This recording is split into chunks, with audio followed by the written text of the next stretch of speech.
که گرداند ز ره سروی روان را. دهد تغییر مهری آسمان را.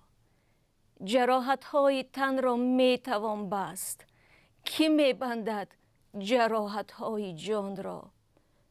کجا رفتی بلاگردان مادر، که پایانی تو شد پایان مادر.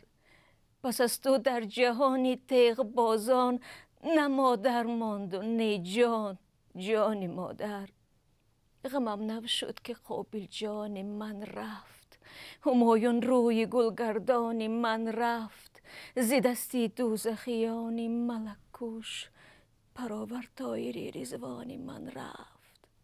خدایا غنچه احمر شهید است، کتاب و خامه و دفتر شهید است. امیدی مرده و خورشید مرده، دل مادر شهید است. به این تاجیک کشی پایان کی آید، به این کافر کده ایمان کی آید.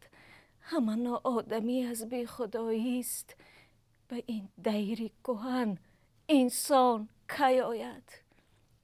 بدی آمد ز نیکی جان ستان شد، کجی بر راستکاری خصم جان شد.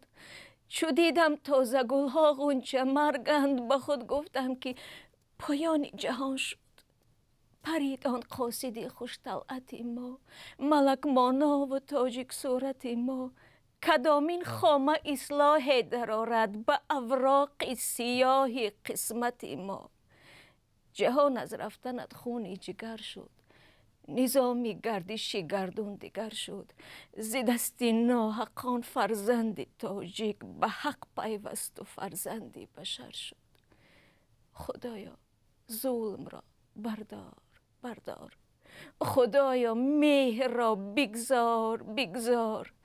به این دنیای بدکیش و نکوکوش، صفای رفته را بازار.